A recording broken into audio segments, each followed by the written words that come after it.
Well, good afternoon, everyone. It's really wonderful to be with you yet again. My name is John McKnight. I use he, him, his pronouns. I am the Dean of Institutional Equity and Inclusion here at Connecticut College.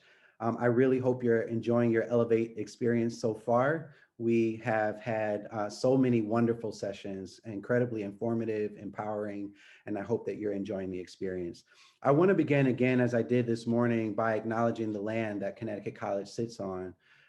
This land was originally inhabited by the Mashantucket Pequots, the Eastern Pequots, and the Mohegan tribes, as well as other tribal nations. We want to take every opportunity that we can to acknowledge the historical suffering of their ancestors, but also to give praise and thanks that they still live and work and learn among us as neighbors and friends here in this region of New London. So I want to just quickly, as a note of housekeeping, remind you that we are asking for your feedback about these sessions, both our guest speakers and our workshops. So if you could please fill out the evaluation at some point throughout the day. It will be added to the chat momentarily. So if you could just take a moment throughout the day to return to it as often as you need to evaluate the sessions that you've been attending so that we can make sure we're building the best possible experience for you all for years ahead. So I also mentioned this morning that Elevate is fundamentally about raising awareness of the intersecting identities we all carry. The conference was really built upon a foundation of Black feminist thought that helps us understand that those among us who are most marginalized are the ones that are least free, right? Seems like an obvious, but sometimes it's worth stating that those are two sides of the same coin. So when it came time to identify a keynote speaker, the first person that came to mind for us was someone who continues to build upon that tradition of scholarship and active work. We immediately extended an invitation, and we're so glad that this person accepted. To introduce our keynote speaker for the Elevate Conference, I will ask student Naomi Miller to join us. Naomi is a junior at Connecticut College and a powerful thinker, activist, and writer in her own right. I'll turn it over to Naomi.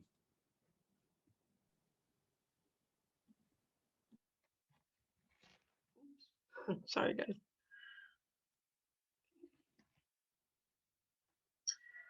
Unapologetic. It's the ethos to which Charlene Carruthers' activism challenges the default standard of white feminism and the patriarchal medium that often drives many movements of racial injustice. Unapologetic. It's the fine print of the Black radical tradition, a tradition that acknowledges the full spectrum of Black identity and a tradition that tells the entire story and struggle of all Black experiences. In her best-selling book, Unapologetic, a Black, queer, and feminist mandate for radical movements, Charlene guides young activists to practice true collective liberation, liberation that doesn't leave out the agency and the role of identities that extend beyond the binary. Born and raised on the South Side of Chicago and a believer in telling more complete stories about the Black radical tradition, Charlene provides critical analysis, political education, and leadership development training for activists across the globe. And as the founding national director of Black Youth Project 100, or BYP 100, Charlene has worked alongside hundreds of young Black activists to build a national base of activist member-led organizations of Black 18 to 35-year-olds dedicated to creating justice and freedom for all Black people. Her work has been covered in several publications, including the New York Times, the Washington Post, Chicago Reader, The Nation, Ebony, and Essence magazines, just to name a few. And her accomplishments are also recognized as one of the top 10 most influential African Americans by the Root 100, one of Ebony magazine's Woke 100, an emerging power player in Chicago Magazine, and is the 2017 recipient of the YWCA's Dr. Dorothy Height Award. In an interview a few years back with Democracy Now!, Charlene said, and I roughly quote, "A complete story equals complete solutions. And as young people, we often know what we're against, but Charlene asked, what are they for? What world do we truly envision? And when we get there, how will we actually practice our collective liberation? I think I can speak for all of us when I say that our very campus is in great need of such wisdom on how we can collectively and realistically go about achieving our goals. As young people who are rightfully impatient to see the dismantling of broken institutions that surround us. And without further ado, I introduce today's keynote speaker, Charlene Carruthers. Hello, everyone, and thank you so much, Naomi, for the beautiful and gracious introduction. I am going to rely on the chat for you all to tell me if we're having any complications with the technical aspect of this. I am very, very honored to be in conversation with you all today, to receive this opportunity to speak with you all in this year of 2021. We made it to 2021. And I say that with both joy and also with some reservation, because I'm going to assume that there are people in this experience today who have lost loved ones in the past year, be it due to the impact or result of complications involving the COVID-19 epidemic, pandemic, or due to other causes. And so it's important to me to both name the deep appreciation that I have to be present with you all today in this moment in 2021, and to also name the grief and recognize and appreciate the grief that many people here may or may not be holding.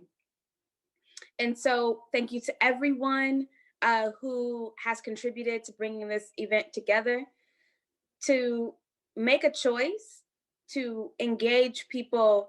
And what you all have, like, you've named this around the theme of elevation. And that's in recognition that I think that we can all do the work of sharpening ourselves as individuals, and that we can sharpen ourselves within a collective of other people. So thank you for being here. I'm seeing people from all over, all over the country, really, folks who are alums and people who are current students. And so today, and faculty. So today I'm going to do a little reading from my book, Unapologetic, and I'm going to offer up a tool that you all can use as you continue to do the work that Naomi spoke about in both questioning and perhaps transforming the campus community that you all are a part of. We are living in times that I don't think are wholly new, but I do think we are living in times that are deeply challenging and are new for us who are living in this world for the very first time. And with that, every single person who is here today, who is joining this event, you have an opportunity to continue, for people who have already started to do this work, and for people who are new to thinking about, how might I make a deepened commitment to both transforming myself and transforming the world that we all live within. So with that, I'm going to start to read a little bit. And for those of you who have the book, Unapologetic, you can turn to page 87 or chapter 5. For folks who don't, it's okay. You're going to survive. It's no worry. Don't stress out about it. And for everyone who's with us today, I highly encourage you to take out something to write with, or take out something from which you can take notes. So chapter 5 in Unapologetic is titled 5 Questions. I once bristled at the public assertion that today's movement is not, quote, your grandparents' civil rights movement, end quote. This, I felt, was disrespectful to the people who came before us.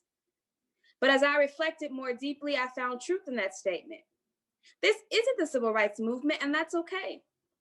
The institutions that led thought and action then are not the movement leaders now.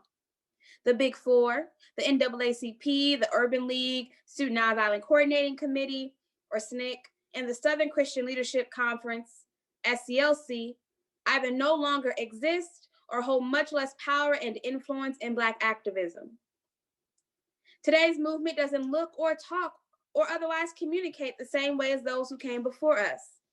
Today's movement isn't the Black Power movement either. The nostalgia of some for the Black Panther Party for Self-Defense, the Black Liberation Army, and the Philadelphia-based group MOVE often overlooks the sacrifices people were forced to make in those organizations and the global context in which they worked. Capitalism was cementing itself as a global practice, while mass incarceration was beginning to take a firm grip on our communities. The crack epidemic hadn't yet hit, and HIV and AIDS were just beginning to ravage our communities. The United States had fought wars against fascist regimes and was enmeshed in a Cold War with the communist Eastern Bloc. J. Edgar Hoover's COINTELPRO was killing people, breaking down infrastructure, and curtailing Black Power movement momentum. Today's movement operates under unprecedented levels of surveillance, but activists and organizers can share information at a speed not possible in the past. Our leaders during times of heightened activities are on mainstream news shows. Many Black women, queer and trans leaders such as Alicia Garza, Colby Cole, and Rashad Robinson are highly visible and have access to resources to rebuild movement infrastructure. But our visibility is not enough. We still have economic, political, and social interventions to make in organizing our communities. No one person or single group has ever won something truly meaningful for our people alone. Even Harriet Moses Tubman, a disabled abolitionist and the first woman to lead a military raid during the US Civil War, had allies and co-conspirators. Tubman helped liberate over 300 enslaved Africans as an underground railroad conductor by working as part of a network of relationships. In first reading about her, I learned that she carried a pistol and took no shit. But I read little about the support system she had as a woman who had narcolepsy and was prone to fall asleep in any circumstance. These, quote, sleeping spells, end quote, followed an event that happened when she was about 15 years old. A 2-pound weight aimed at another enslaved person hit her head. As a child, I never wondered exactly how Tubman accomplished what she did. Now I understand that she would use extraordinary organizing skills, but also had assistance to do her work without being killed or losing a single person along the way. Like abolitionists of Tubman's time, community organizers today imagine, plan, and act to create change once thought impossible. I know transformative change is possible even under the worst conditions because of the actions of the named and unnamed people who began this work long before any of us enter this world. Organized people have changed laws and societal norms in ways that have enabled human dignity for all. And in spite of the harsh realities we face locally and globally, some people still have the nerve to believe that something better is possible. Transformative change is possible through social movements, and these movements are made up of diverse individuals who show up as activists and organizers. Activism is probably the most accessible and common entry point for individuals joining movements. We can all be activists, y'all. People who take action on behalf of what we care about or things we care about. Activists attend rallies, make phone calls, write letters, and speak out against injustice. But not all activists are community organizers. What does community organizing entail? I believe that 2 essential elements of it are developing leaders and strategizing to take action. The model of community organizing that I learned in practice is rooted in relationships between individuals working toward the same goal, often with various tactics. Organizers can work within cultural spaces, within issue-focused campaigns, and many other places.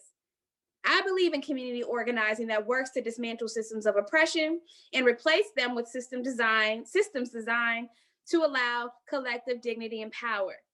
On different levels, we can all do the work of organizing within our communities.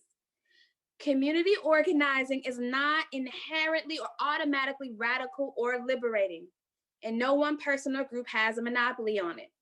Some people organize to restrict access to human dignity for others, to dominate and oppress others.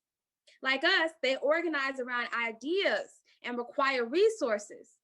Some of this may sound familiar to you all. In the run-up to the 2016 presidential election, young white supremacists organized by weaving a story of oppression fraught with lies. Today's network of white supremacist and nationalist organizations is highly decentralized. Yet, these activists are finding ways to construct a tighter and more coordinated movement, aided by the technological developments in communications. I wrote this years ago, and now we're in this moment, right?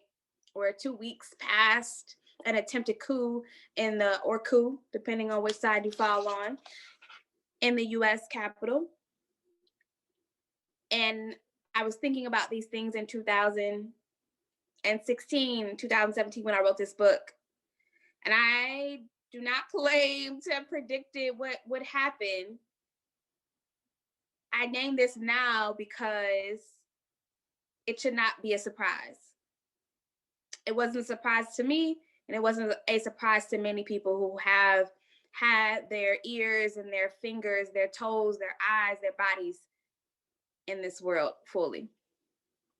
So while their analysis is based in an anti-Black racism, patriarchy, and xenophobia, and I would add capitalism if I were to write this again, they believe it enough to organize people and resources around a vision of the world where white men rule.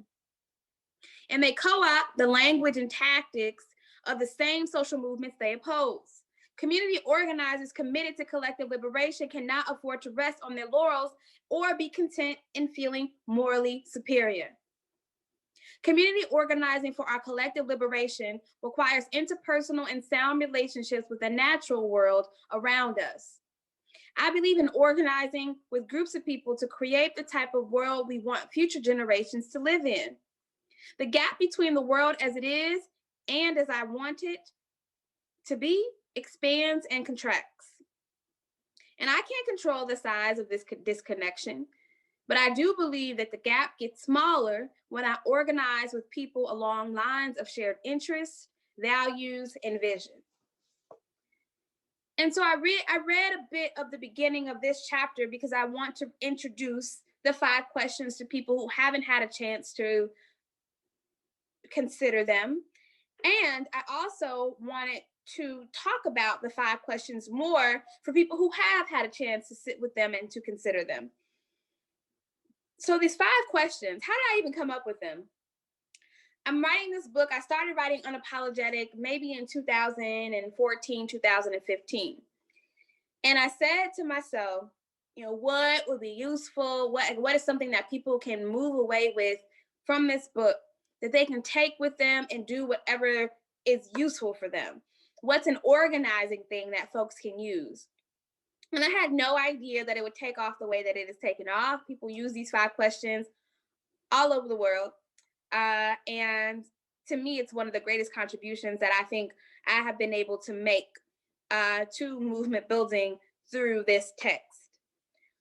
And one of the things that I oftentimes say to people who are trying to figure out what they want to do in social justice movements, and they're like, but I'm not an organizer.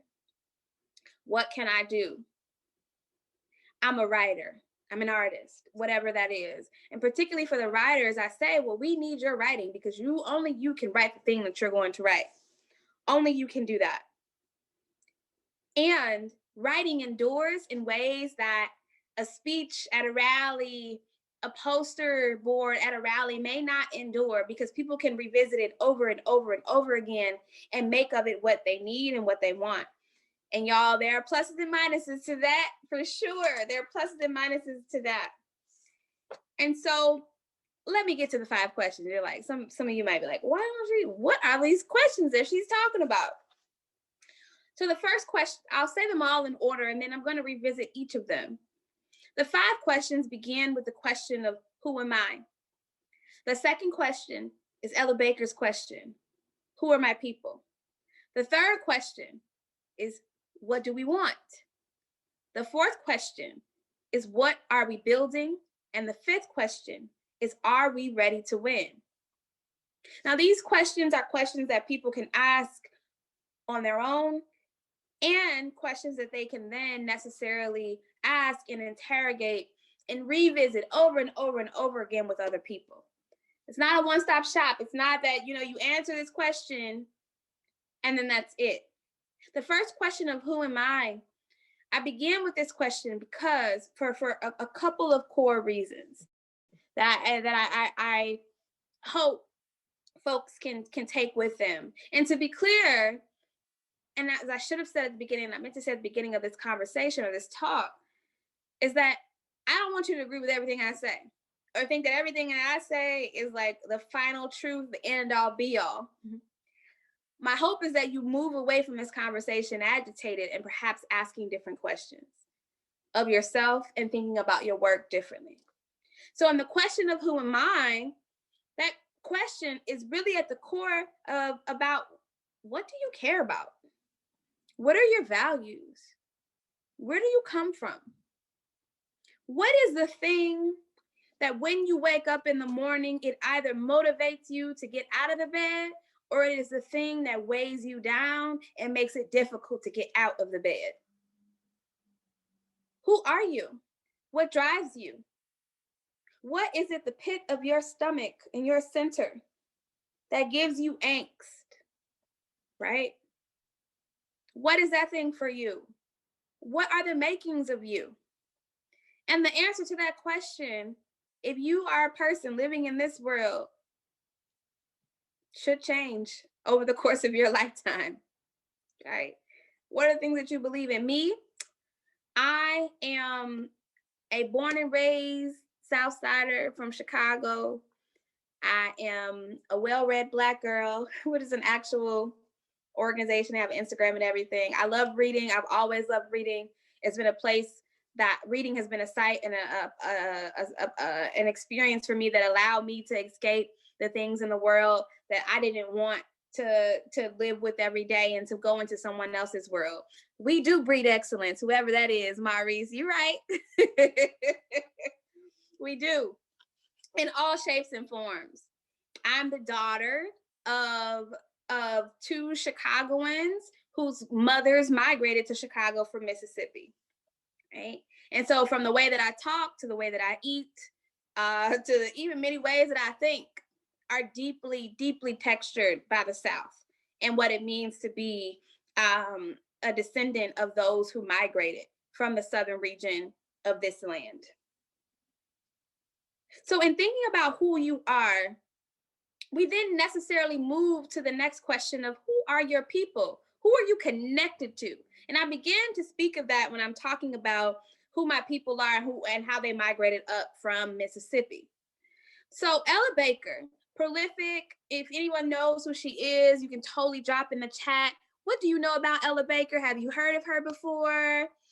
Drop anything that you may have heard about Ella Baker in the past in the chat, so other people may also know more as I speak about Ella Baker, okay? And if you want to drop a link or anything like that, that's totally fine too. This isn't a test. It's not a test. You're not going to fail it. So Ella Baker was a prolific organizer and an intellectual, an all around amazing leader. And she was one of the people who helped co-found the Student Nonviolent Coordinating Committee. She was also the executive director of the Southern Christian Leadership Conference. Thank you, Audrey, for sharing that. Yes, she was a mentor for many young activists. She built youth power and was amazing. Unsung hero of the civil rights movement, which is why I say her name all the time.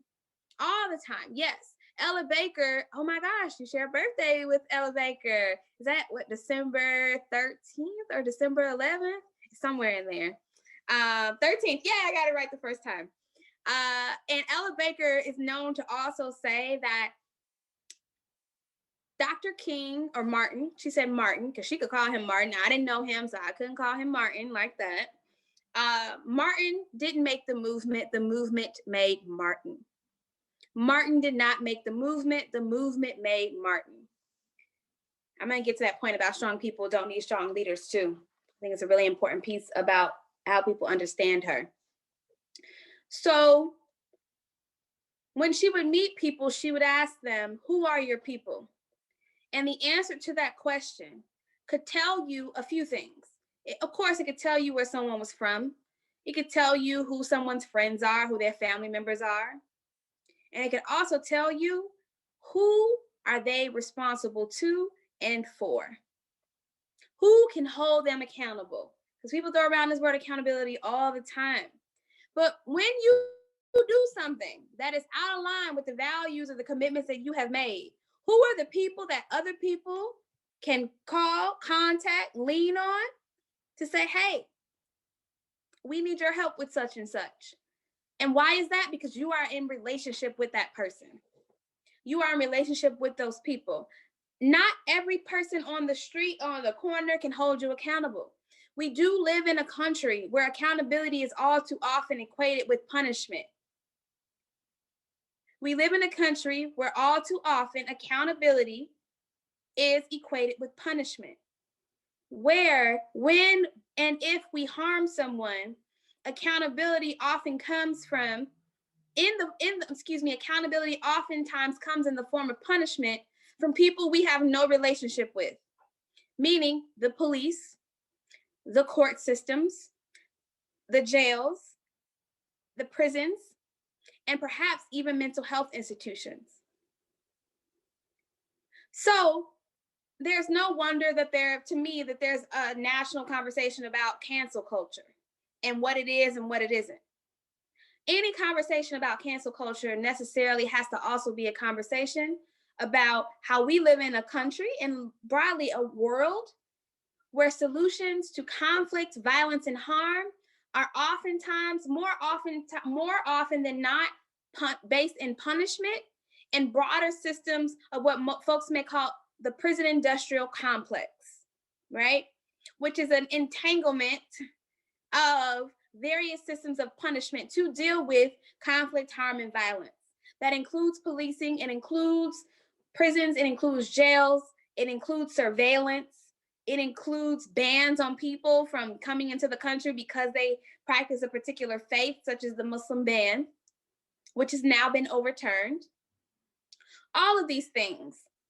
So I get why people, when someone is harmed, the first thing they want to do is call the police, because that is the option that we more often than not have and that we are aware of. But in answering that question of who your people are and who you are responsible to, that gives us an opportunity to have a different opening for how we deal with conflict, harm, and violence. And that leads me to the third question of what do we want? What kind of world do you want to live in? We are living in the midst of a global pandemic in which how many people have died as a result of COVID-19 complications? Someone may know the exact number. I don't want to get it messed up if you can mention it in the chat. But I know that we just crossed over 400,000 deaths that we know of in the United States due to COVID-19 complications. And one of them includes my uncle. And I don't know, again, how many people on this call have lost a loved one due to COVID-19 complications or to the virus. What I do know is that it did not have to happen this way. That we live in a country that prioritizes profits over people. That we live in a country where the billionaires have gotten richer, have become even more billionaires more times over, profiting in this moment while people perish and people suffer. We live in a country where thank you so much, Sharice. We live in a country where people do not have full access to health care. quality healthcare. We live in a country where scores of people are facing eviction, where people are riddled with student loan debt, where people don't have enough food to eat and quality food to eat, y'all, because it's not just enough to have food and housing and education. It must be quality, right? It must be quality. People deserve quality. So what is it that you want? You're here with this theme to elevate, to interrogate, moving forward with this Black feminist call to do this work. What is it that you want? And if you want what I want, is nothing short of transformation.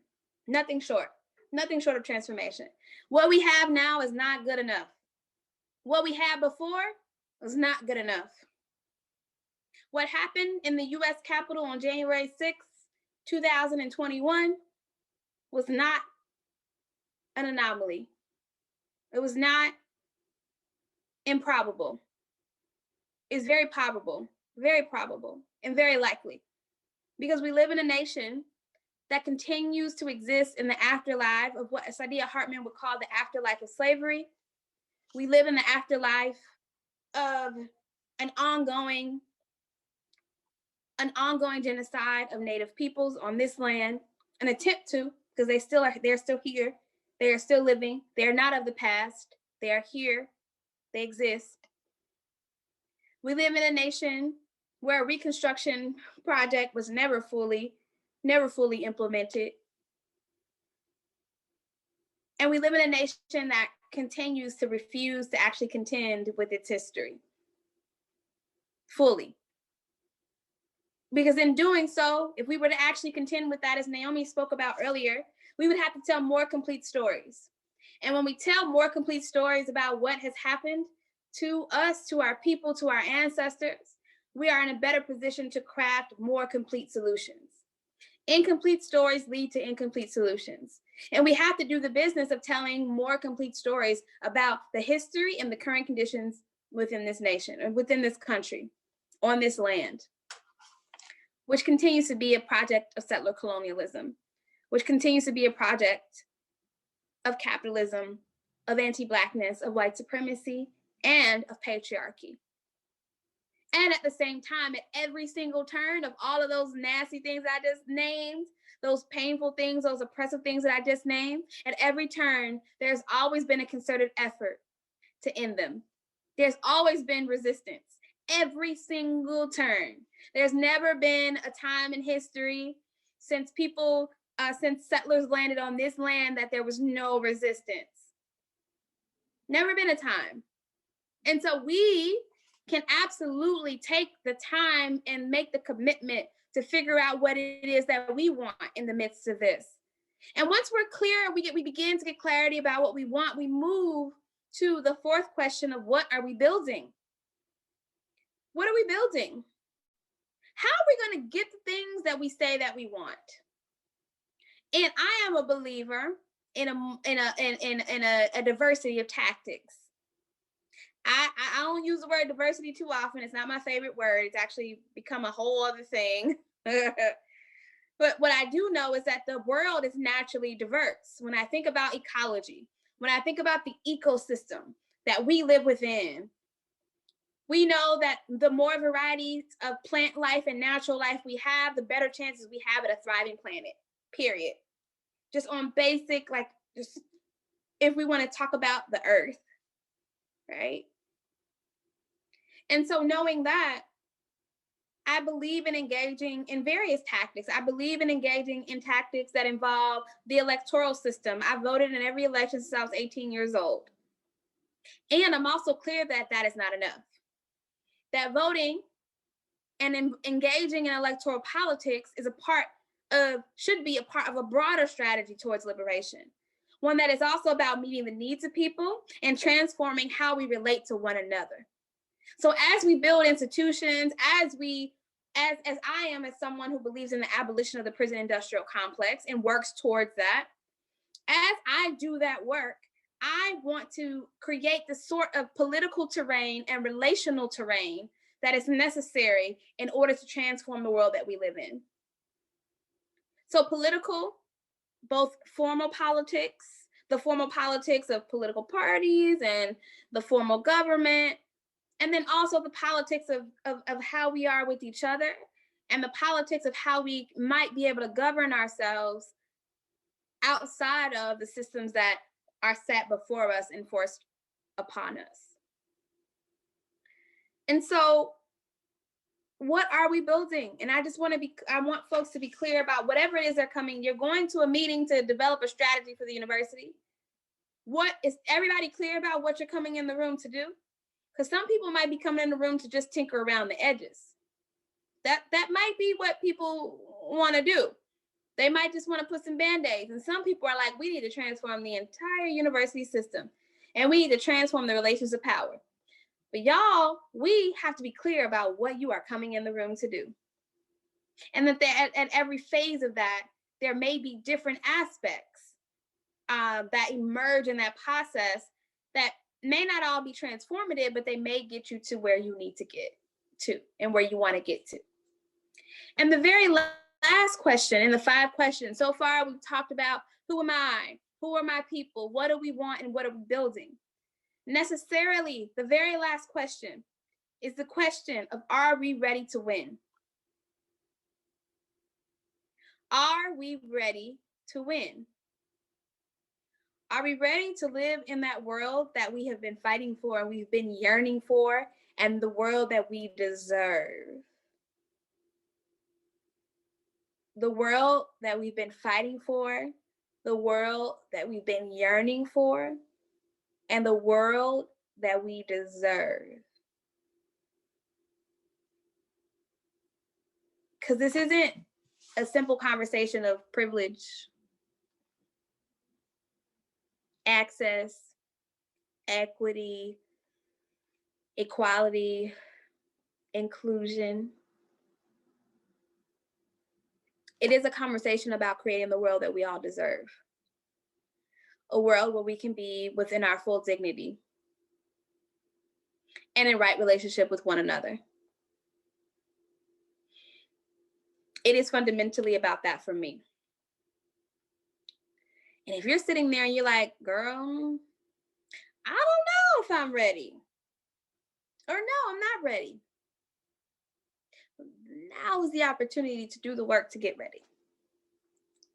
Like, now is that time. You're like, ooh, the thing that I want to contribute in the world is I want to learn how to grow food, or I want to learn how to take care of children, or I want to learn how to build an internet network that isn't reliant on big tech or the big phone companies, or I want to learn how to build a computer that's not reliant on resources that are stripped from communities and that foment conflict and war and violence. Or you want to learn how to be a better relative, as Judith LeBlanc, who organizes within Native communities across the US, says, like, so a major part of our work is to be good relatives. You want to learn how to be a better relative. You want to learn how to be a better neighbor, how to be a better partner, a better lover, a better educator, a better parent. Because all of that work is a part of the work that we have to do, y'all. Everybody can have a role in transforming this world. Everyone. And I don't want you to mistake from me saying everyone can have a role in saying that every perspective is going to get us there. Because some people, as we saw on January 6th, they want to do the work of restricting access to dignity for people. They want to close up access to dignity and only have a narrow pathway. They preach hate. They preach division. They preach restrictions. They preach a lesson that we should not have self-determination, that we should not have autonomy over our bodies, and that we should not have access to public goods. That's not what I'm talking about here. I don't think everybody's perspective is the perspective that's going to move us towards our full dignity. I don't believe that. But if your perspective is one that is actually about expanding our access to dignity, expanding our access to being in better relationship with each other, I'm with that. And so let us all make commitments to do that work. Let us all make commitments. I'm inviting you into making commitment to doing that work from your very station. From your very station. Whatever makes sense for you, from where you are. To take seriously that work of getting ready for a world where we deal with conflict, harm, and violence without policing, without prisons, without punishment, without surveillance. That people actually have quality, everyone has quality housing. Everybody has quality food. Everybody is able to have pleasure, to enjoy life. It doesn't mean we don't work, because somebody has to pick up the garbage. But the people who pick up the garbage shouldn't have to worry about putting a roof over their head, and they shouldn't have to worry about whether or not they're going to be injured at work because they don't have all the equipment that they need. The work is always going to have to be done. But who does that work shouldn't be determined on where you were born and what family you were born into. And that same goes for the billionaires. Just because billionaires, I believe billionaires should not exist, period. I don't think anyone should be able to be a billionaire. It's another conversation. But I invite everyone to think about, what is your role in that work?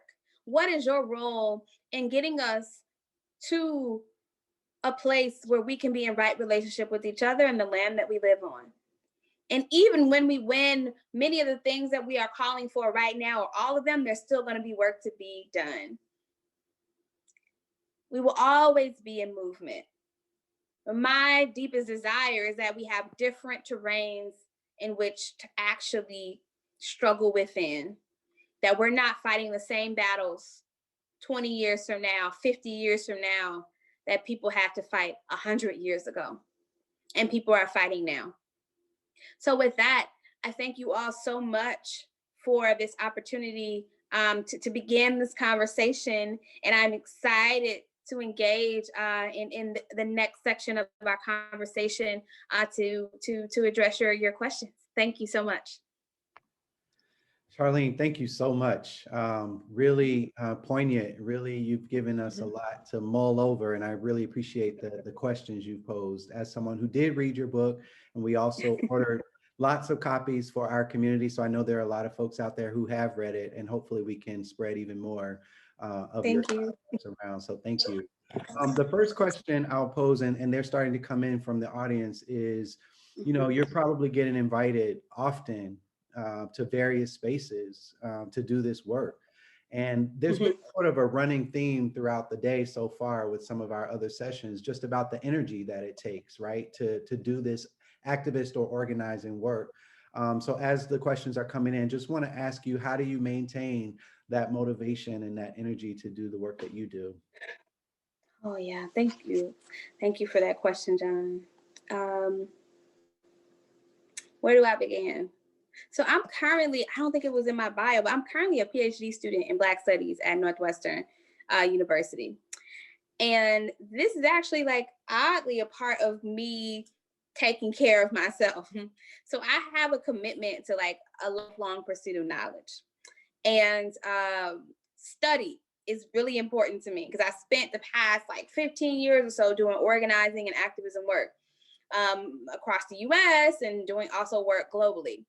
And I was like, and I've actually, when I moved back to Chicago in 2013, the plan was to apply to a PhD program a year later.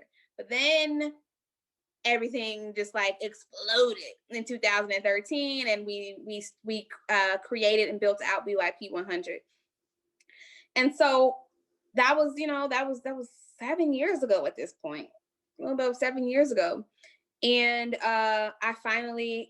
this was finally the time that I was able to go back to school. And I decided that I had questions.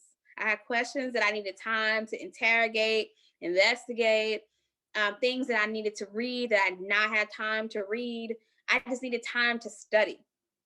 And so the bigger lesson in that for me is that I don't always have to be on the front line organizing, because there are other people. There are other people who can do this work. I am not the only organizer in the game. I am not like the only one with skills. And so learning that and realizing that has made a world of difference for me. I also like I have people who help me through all of this. Like there's no way that I could do this on my own. I believe in therapy. I believe in physical movement. I'm very fortunate enough to have consistent access to quality health care. It's all of those things. Like it literally takes like an entire strategy, like a whole strategy to take care of myself, to do the work I need to do for myself, and be a part of a community that also in turn supports me and cares for me. So discouragement, that happens. Disillusionment, frustration, absolutely happens. But I find myself way less disgruntled these days because I'm taking a good moment, because I won't be done tomorrow, but I'm taking a good moment to study. That's awesome. And kind of along those lines, someone asked, do you have any suggestions on finding your people when you're trying to create a social movement? How do you go about that? Yeah, I mean, I think there's so many ways. It's gonna be different for everyone. Like, if you are a person of faith, like the faith institutions that you're a part of, do they have like social justice arms? Do they have people who have a social justice eye, or like set of values towards it? Are they doing any activism work? Is that a place that you can show up within? If you're an artist, there are artist communities that are focused on activism. I think no matter what your vocation is or what your current community like affiliations are, there's always people who are like down for we go into the protest, or who's the person who's on your timeline who's always sharing the article about politics. How do you talk to them? How do you set up let's have a virtual lunch, or depending on where you live, I don't know what your situation. Can we sit in the park and talk? I know it's the winter time and y'all are in the Northeast, but can you have a virtual conversation with each other? The internet, for all the good things and the not so great things, I actually think is a great place to begin to find your people. A lot of folks find their folks online, but the first thing before you get to your people is who are you? What do you care about? Right?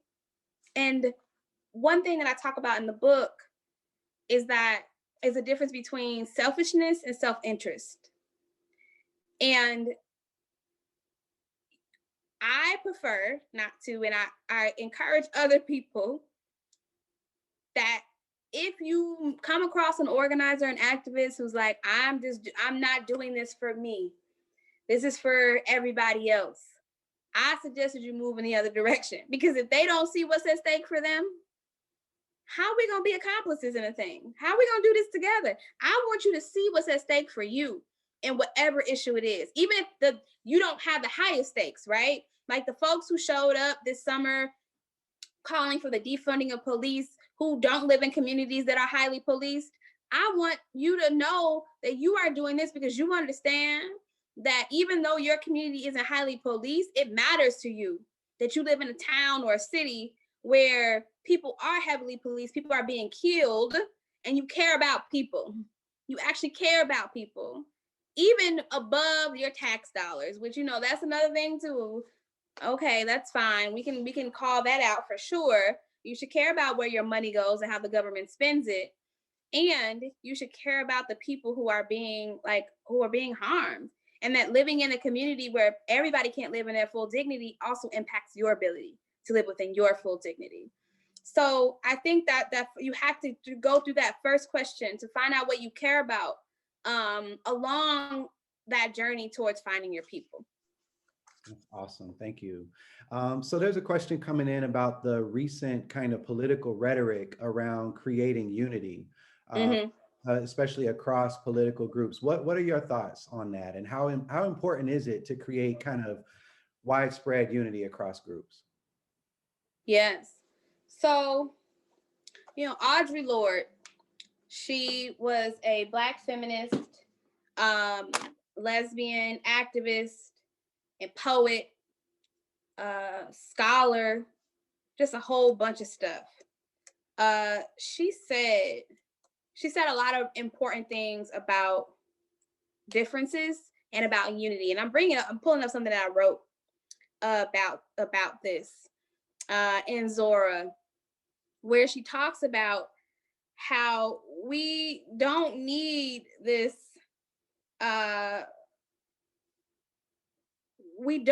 She says, we do not have to become each other in order to work together.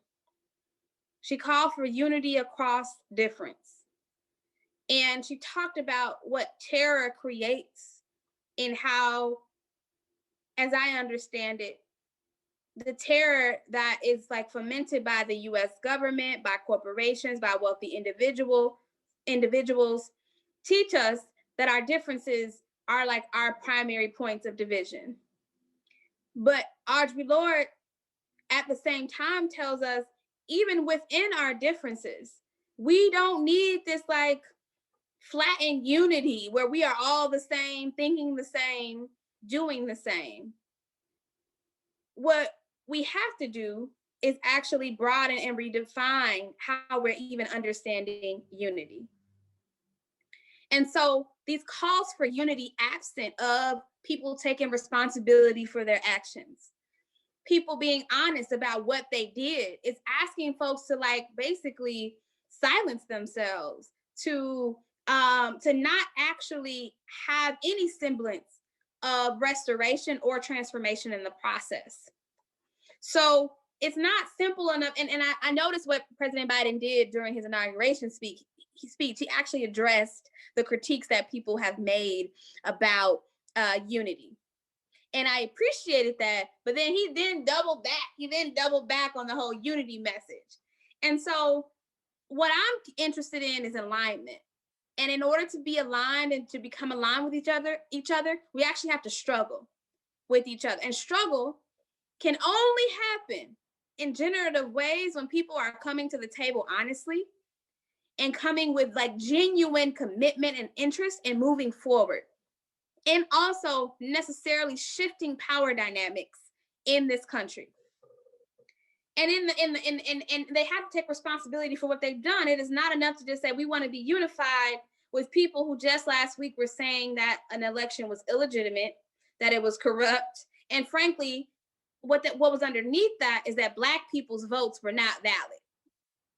Because you had on one hand people exclaiming how Black women chiefly and Black people broadly, in addition to Latinx people, Asian American people, and Native folks in different parts of the country, delivered the victory for Democrats, delivered the victory for for President Biden and Kamala Harris and Vice President Kamala Harris. So you had that narrative here, and then you have this other narrative saying the election was illegitimate. And so what was illegitimate? It was the people over here. It was the people over here who delivered the victory. They were the illegitimate ones. Right. And so you cannot tell me on one hand that we are illegitimate, our votes are corrupt, we shouldn't be able to vote, which is really what your forefathers and foremothers and foreparents said, because they didn't want us to vote either, or to engage. You can't say that one week and then the next week call for unity. Right. You have to take account for what you have done, say it was wrong, and do the work to never do it again. And that takes time. And to build trust, to have unity, you have to have some level of trust and a high level of alignment. And so to get there, I'm curious about what's the work to be done to get us towards unity. That's the conversation that people should be having right now, not just telling us we need to be unified. Absolutely. Yeah. I'm going to invite Naomi to come back on screen and ask some of these questions as well. And while she's doing that, you brought up the historic election of Vice President Kamala Harris, first Black, first South Asian, first woman vice president, certainly something worth celebrating.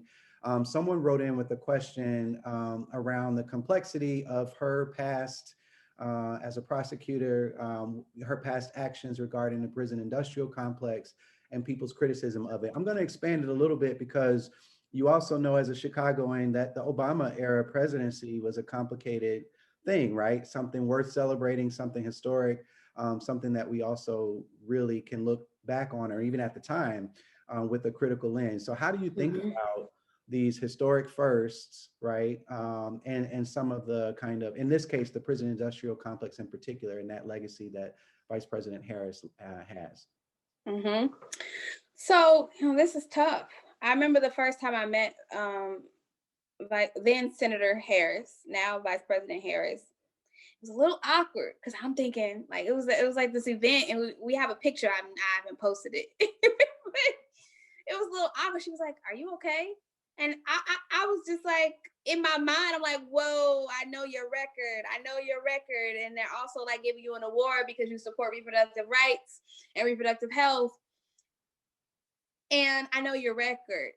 And it is to be the chief prosecutor in the state of California means that you were also chiefly responsible for the incarceration of a lot of people. And that I didn't say all of that in the photo line, but I'm just thinking that my mind is just like all discombobulated about it. So what I'm curious about, John, and for the person who asked this question and everybody who's contending with this right now, is like, how do we hold, what comes after the celebration? What comes after the pride and like the historic moment? Do we ever move out of that moment? Or do we just sit in that? When do folks move towards the ability to like make a sound assessment of what someone has done and be clear about what you don't want them to do anymore? Right. And so I don't think it's helpful at all for people to just like bash Vice President Harris. Because frankly, President Biden was an architect of the 1994 crime bill. Like, come on. Like, this is like and largely responsible for mass incarceration in this country. Yeah. And so it's just like this is, so when do we get to talk about that? When do we, because we talked about it during the primaries for sure. So it's just like these people have told us who they are. So how can we then engage with our folks, with our people in sound conversations of like, okay, cool, it's great. Vice President Harris, all these firsts. So if she's going to be first, how can we make sure that she's great? If she's going to be first, how do we make sure that she is great and that she does not harm our people? So, and for real, like this is my first time really thinking about this. So I'm like, okay, how can I like develop this some more? Because I've just been watching. I mean, like, okay, beautiful gowns, y'all, beautiful gowns. And the late Aretha, right? What are we gonna do? Right. So that she's actually great and not just the first. Yeah. Naomi, go ahead. Yeah, thanks for having me on here to ask some questions. I know you mentioned earlier that you said if you were to rewrite your book, you would add in capitalism to like that list of things. Someone actually asked a question about that. They said, how can we mindfully engage with our institutions that are essential to survival while I'm sorry, I'm so sorry. But honestly, it kind of relates to that. Both questions are kind of the same. I guess it's getting at like we have these institutions that are private that provide us goods and resources, but if they become sort of monopolies that are out of control, do we hold like individuals accountable, or is it a larger issue that we should look at? I kind of got switched up because both of them are kind of similar. Forgive me. All good.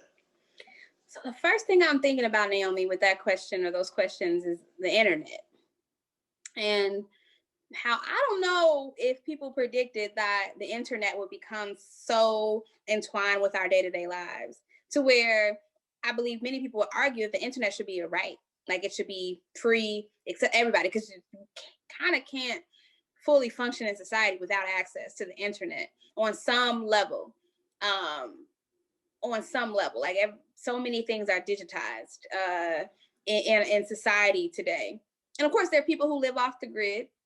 And generally, the majority of people are engaging with this in some sort of way.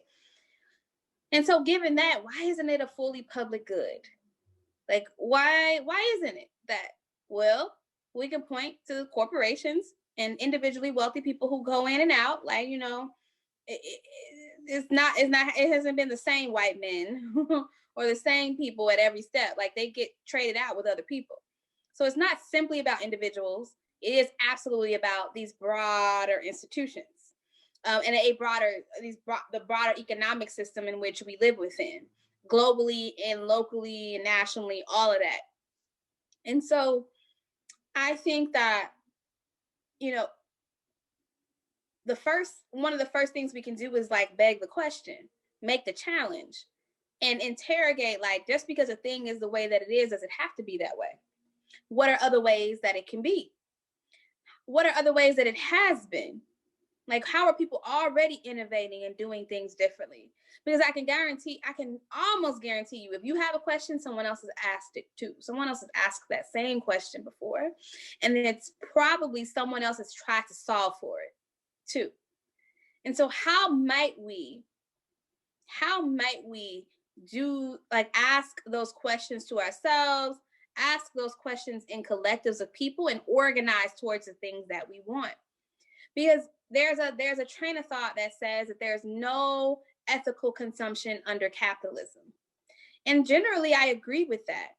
That like right now I'm joining this event through my iPad. I'm sure there's a whole web of wild stuff that happened in order to make this, and oppressive things that happen in order to make this iPad, right? But then someone might say, well, you know, I eat ethically. Who grew that food? Right. How much were they paid? Were they treated fairly? Are they trying to get citizenship? Are they migrant workers? Are they being threatened by deportation or with deportation? All of that. So even if you don't consume animal products, like, where's your food coming from?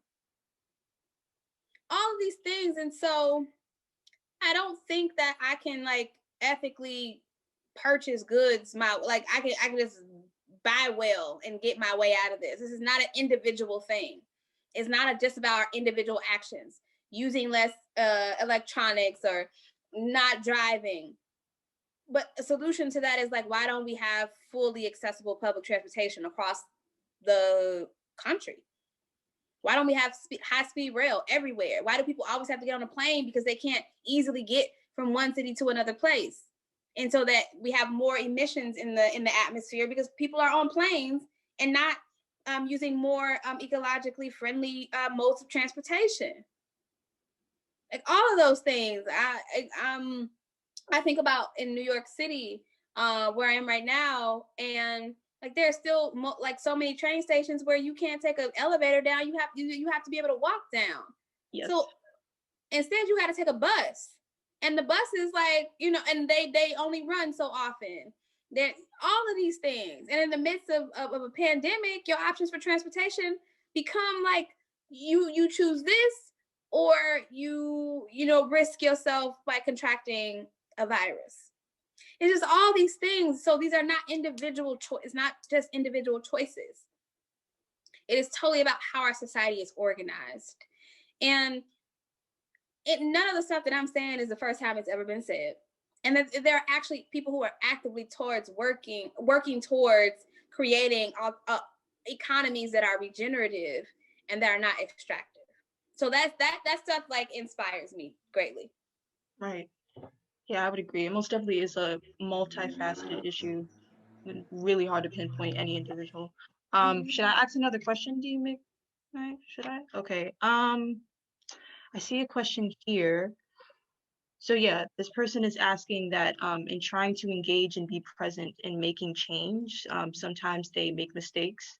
And they're asking, what suggestions do you have for being accountable for your mistakes and working through those moments? They said it can be scary when you want to make positive change, but you're also learning and making those mistakes actively, simultaneously at times. Mm-hmm. I'm trying to think about how to approach this question, because I can answer them different ways. I don't know if this person is white, who's asking this question. I'm gonna answer it first for white people, because oftentimes I find white people asking this question, like, what can we do? I'm concerned. I don't want to mess up. All these things. The reality, I think, for most of us is that we are gonna fuck up. Like, I don't know what to say it. I did a talk at a high school last week and I had to like not use any profanity, but this is a college, so I hope I don't get in trouble. Saying this, but we're going to mess up. And like, what do you do when you mess up in your household? Do you crumble and cry? Or do you like dig in and try to figure out what needs to be done? Or do you like take a beat and be like, okay, let me like move back, let me take a beat, let me figure out, let me talk to some other people. Because some of this is honestly about how do you manage conflict? How do you address conflict in your life? And how are you direct? One of the things I talk about in Unapologetic is combating liberalism through principled struggle. And that is in the 3 Commitments chapter. And that is, I find, very useful because we live in a society, I think, largely in the United States, where many people are encouraged to not be direct, to not be honest. And when people are honest and direct, and that's not what you're used to culturally, they somehow end up in tears. Like, that happens. And I remember the first time it happened to me, I went to graduate school for social work 10 years ago. I have an MSW. And I remember sitting in class, and it was a white woman in my class who answered the question from my professor. My professor asked us, when you go into a community, should you have a plan already, or should you work with the community to develop a plan? And she said, I think we should come into the community with a plan. And I said, very calmly, because I can be very animated, and I'm somewhat aware of what interactions with white women could be. I said, no, I disagree. I think we should work with communities to develop a plan. And she started to cry.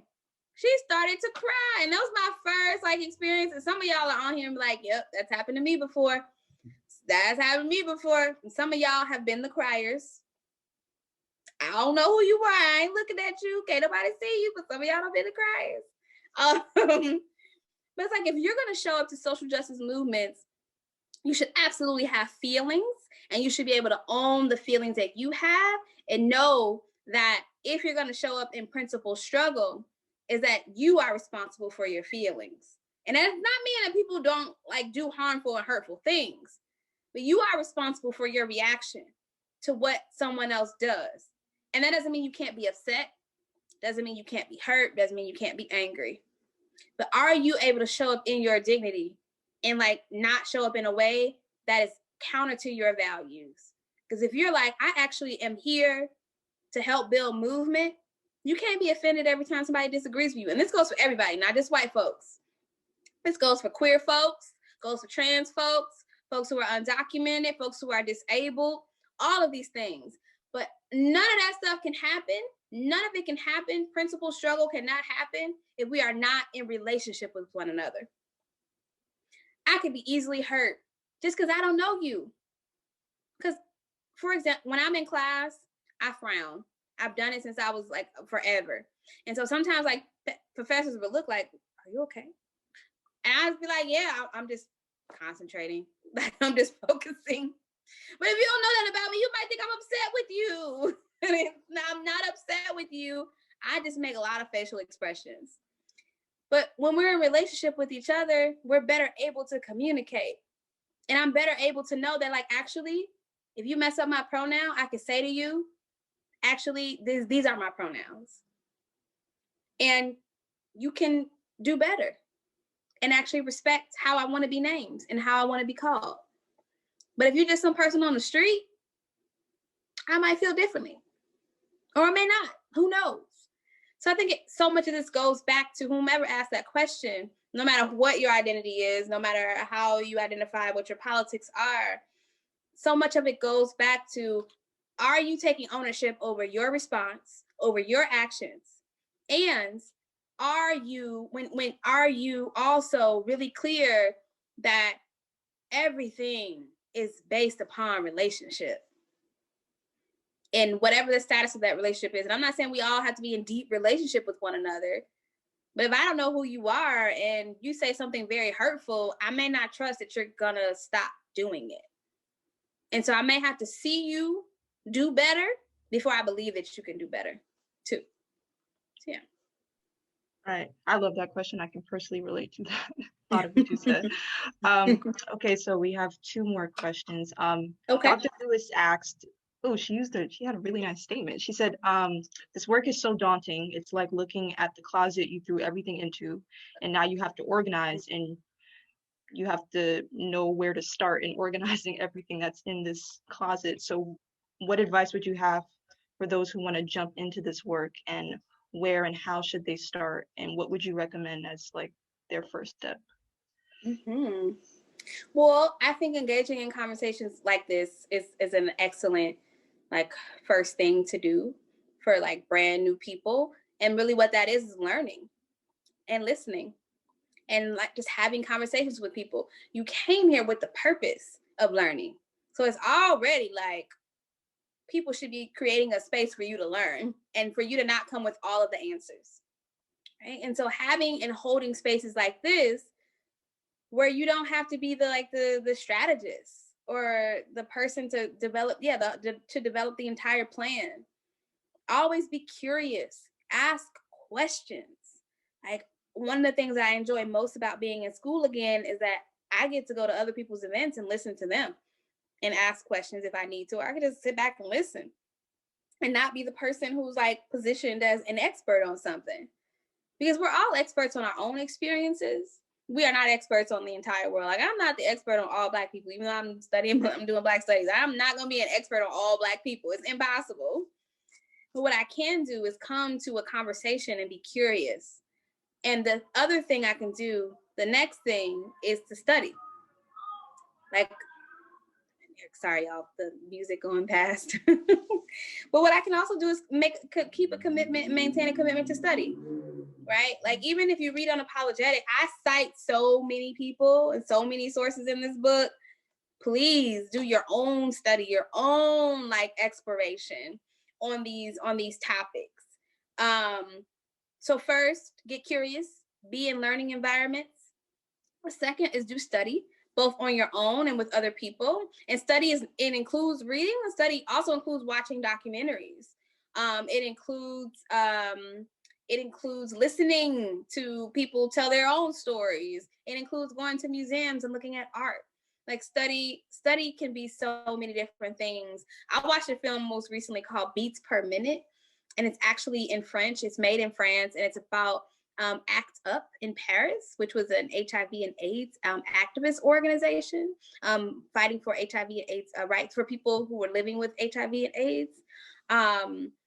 And their loved ones. And it's one of the best films I've ever seen. It's called Beats Per Minute. And it's an excellent study on AIDS activism and also the medical industrial complex. And it's an excellent study on something that's outside of the United States. So I highly encourage people to not only look to what's happening here and to understand that there's no such thing as like a liberation that just happens in the US. No, we're too entangled globally. And so must, I think, our study and the things that we look into. And then the last thing I'll say is, in addition to being in learning environments, building relationships with people, studying, and the third is joining an organization. And that could be a collective, it could be a study group, it could be an activist or an organizing organization, any sort. But to be in community with other people who are trying to figure out some of the same stuff that you're trying to figure out, I think is key and important. Right. And this is actually a good segue to our last question, because you just talked about, studying and being in learning environments. A lot of people are asking, including my dad, who's sitting here impatiently, what type of books would you recommend, novels that have inspired your journey? I'm looking over there because I wish my bag was next to me, because I have an entire bag of books here with me. So I love reading fiction, and I read a lot of fiction, or at least I did before school started. But of course, I mean, I remember being a high school student reading Toni Morrison's The Bluest Eye. And I don't even know if I fully understood it then, but I knew it was one of my favorite books. So that book has been really important to me. Assata Shakur's autobiography, titled Assata, another really important book. If you are a science fiction person or fantasy person, I love N.K. Jemisin's books. She has this Broken Earth series that's just beautiful, beautifully done. And of course, Octavia Butler and her Parable series is genius. I also really love, what other books do I love? Oh, Saidiya Hartman's Wayward Lives, Beautiful Experiments. It came out last year, I think. No, 2019. Came out in 2019. It's a beautiful text. Anybody who's who's doing any kind of gender justice work, LGBTQ rights work, any stuff like that, or any racial justice work, Wayward Lives, Beautiful Experiments is an amazing book. If you want to get really, really nerdy into some history, W.E.B. Du Bois's Black Reconstruction is an essential text. It's about this thick though. So even if you just read the first couple chapters, it's a really good text, an important text. I also just love documentaries, y'all. I really do. I love film. So I'm going to suggest 2 films, or just overall filmmaker, Marlon Riggs. So Marlon Riggs, he has 2 films, Black Is, Black Ain't, which is an amazing film. If you ever can see it, it's available online. Black Is, Black Ain't, and his other film, Tongues Untied. So Marlon Riggs was a Black gay man and filmmaker and artist, and who made all sorts of films, a lot of documentaries. But Tongues Untied, there'd never been a film like that made before. And Black Is, Black Ain't is just this incredible exploration of Blackness in the US. And it's just, both of them are so well made. But I highly suggest everybody see, like, I'm an evangelist for Marlon Riggs. Everybody see Black Is, Black Ain't, and Tongues Untied. Those are important things. And so, you know, I always think that I will always believe that it's important to read books. I don't think you can get past reading a book. You can even do audio books. Like, you don't even have to necessarily like read a text. Like, if you want to do audio. There's no hierarchy in how you like take in text in my mind. And also, film can teach us so much and give us opportunities to explore the world that we live in. So, I mean, there are a lot of books out there. Once you start with one, I think it can help you like on your journey towards others. Hey, yeah, I think those are all the questions that we have time for. I just want to personally thank you. I know specifically after the murder of George Floyd, a lot of our students on this campus have been really inspired to like get things going and get things moving, me being one of them. And a lot of the basics of what you touched on how you can get started, things that you should look out for, was really helpful. So I appreciate that. And I'm sure other people found a lot of it helpful. So. And I too want to thank you, Charlene, for spending this time with us. It's been really rich. You've given us a lot to think about and reflect on. So thank you so much for your generosity and sharing your intellect with us. I'll invite Aruna to join us as we wrap up and give you just some housekeeping information. Yes, thank you, John. And thank you so much, Charlene, especially for the list of books at the end. I'm sure everyone will be hitting all of them up. I've put the feedback link for the evaluation, the link for the evaluation form in the chat once. I'm going to do so again, and it would be really great if all the attendees could take time, perhaps now, perhaps a bit later, to go through this form. It's the form that we're going to be using for the entire conference, and you can revisit it over and over again with each session that you go to, but having some idea of how people are feeling about these sessions will be really helpful in conducting similar talks, similar programming in the future. So if I could redirect everyone to visit that link, which I'm going to post. Again, I'm spamming it. I'm sorry, but it has to be done. Thank you, everyone. And we will see you at the rest of the Elevate experience. Enjoy. Thank you, Charlene. Thank you. Bye-bye. Bye-bye.